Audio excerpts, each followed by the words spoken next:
Yo, it's Big Ant Man. We back, another edition, Urban Politicians TV. Had to pull up on Sasha Stacks out here in H-Town, all the way from Gary, Indiana. She out here shooting a video, doing her thing.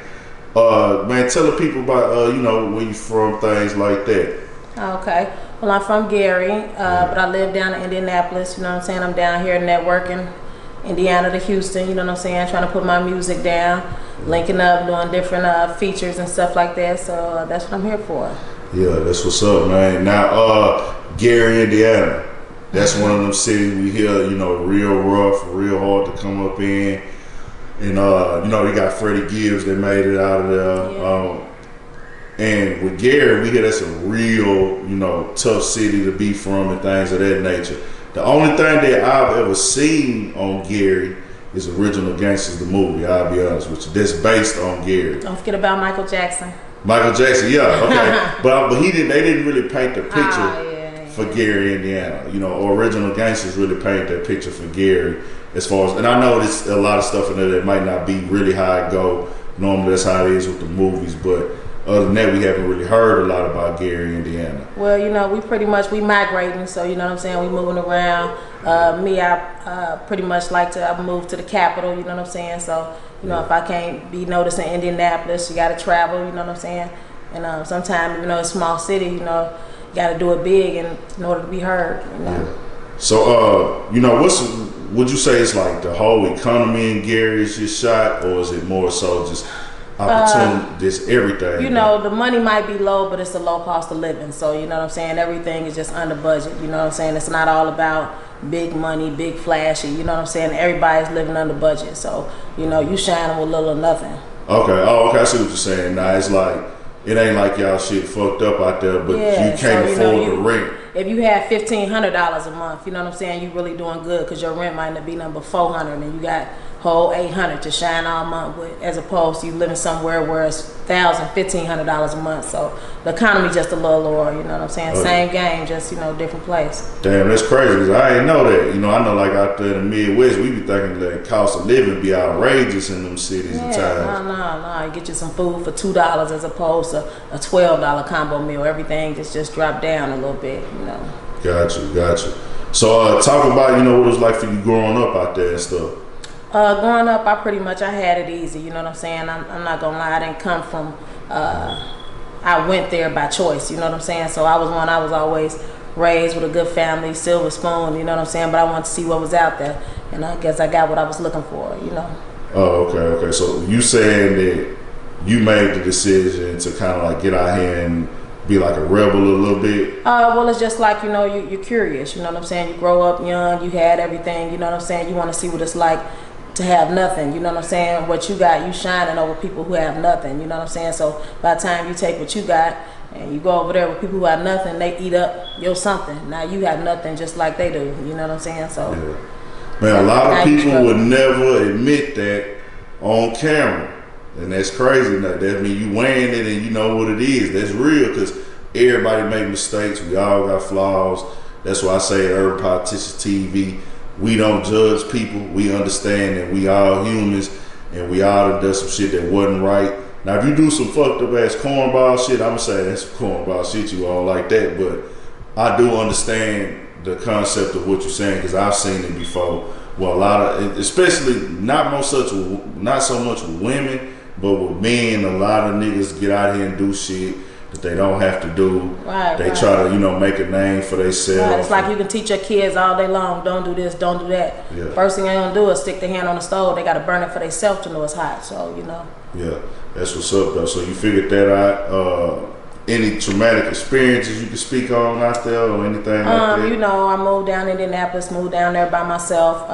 That's where I pretty much experienced my life. I really didn't experience the struggle as I was younger. I experienced it being grown, and that's even worse because you don't have nobody to come to when you're grown because you too old to even be doing the shit you're doing in the first place, you know what I'm saying? Yeah. So, I just, ride or die with a few niggas, you know what I'm saying? Luckily I didn't die, I just rose, you know what I'm saying? Know when to get off, you know what I'm saying? But other than that, just basic stuff, going to the streets, turning to the streets, being deceived, lied to, you know what I'm saying? Playing your role and accepting the punishment that come with it, For sure, for sure. So when did you get into the music thing?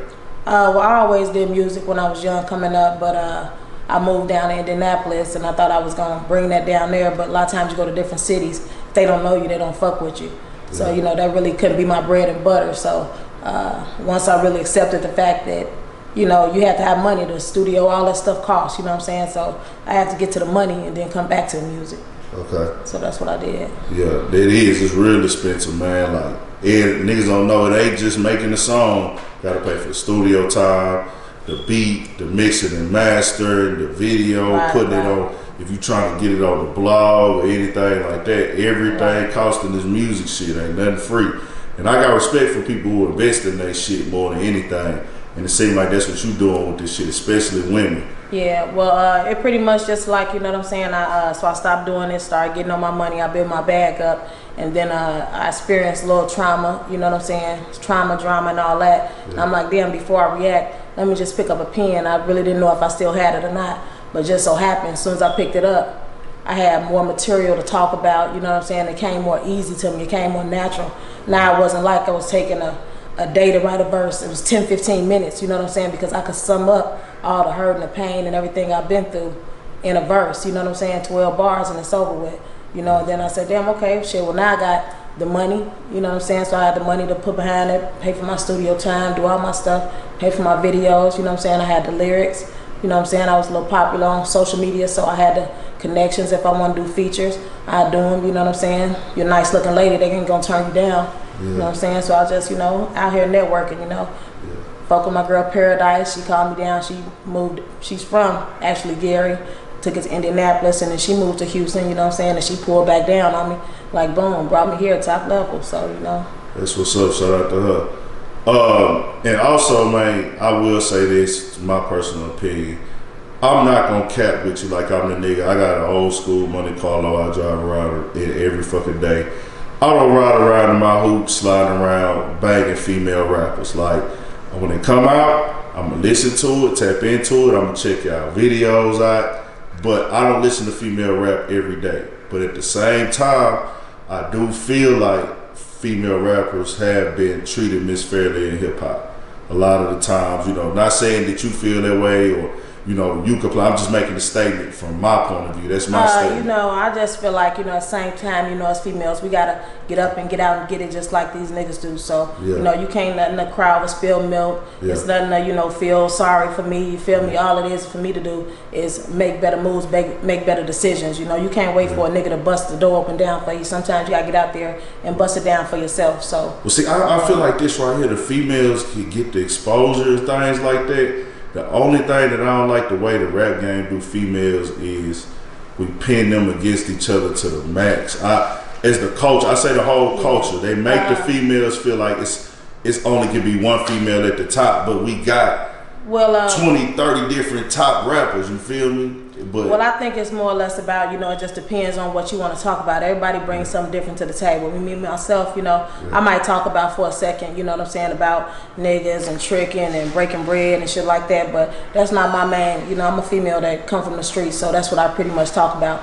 So you more or less being defined about what kind of music. So, you know, when they hear my music, they might say more like Mia X or something. They're not gonna say Cardi B, you know, I'm not gonna fall in that category. Whichever category you fall in, it's a blessing to be under any category that got to do with anybody that's doing something for themselves. So, you know what I'm saying? You can't get caught up in, you know, who's who and who you sound like and worrying about if it's a competition with the next one. You know, I'm more about compilating, you know what I'm saying, doing music with other female. If I hear another female and she sound fire, I think we're gonna sound fire together. You know what I'm saying? And it's, you know, competition is healthy. So, you know what I'm saying? I like that. Yeah, so you got the right mindset for this shit for sure. So let's talk about some of your tracks and videos. We checked a couple of them out. You know, with your style is real raw on the ones I seen. You got a real raw style. You rhyming, you flowing, you putting the image with it too and everything like that. So when people take from your music, what do you really want them to take from it as far as like when they listen to it and dissect it? You know, like, you know, when people listen to my album, like pretty much the only thing that I mainly try to just put out there is it's a lot of misconception about the game. It's like all these niggas been through this, they've been through that. You feel me? Nobody feels for the female who wrote it out with the nigga who been through stuff. You feel me? Sometimes we leave and we don't get nothing. We don't get to take no bread at the end of the time. You feel me? We might have went to jail too. You know what I'm saying? So, you know, it's just and it's just unspoken, you know what I'm saying? So it's like, you know, a lot of people, they feel for the man and the niggas out here busting their ass, you know, but there's some females who out here that done put in work just like these niggas, but they don't talk about it. The only thing they talking about is the shaking ass and titties, because I think that's what people want to hear. Yeah. But, you know, no, I ain't saying mine ain't for what people want to hear. You know, I'm just speaking my truth and what I see out here and what's important for me to voice, you know. Got you. So tell them exactly what they need to type in on YouTube, every platform, to go get all your content, everything. You can pretty much find me under Sasha Fabulous, you know what I'm saying? I do a lot of I guess you can call it kind of like skits, you know. I just, you know, try to basically keep it real about all situations, you know, everything that I'm going through, went through, seen, you know what I'm saying, somebody else going through.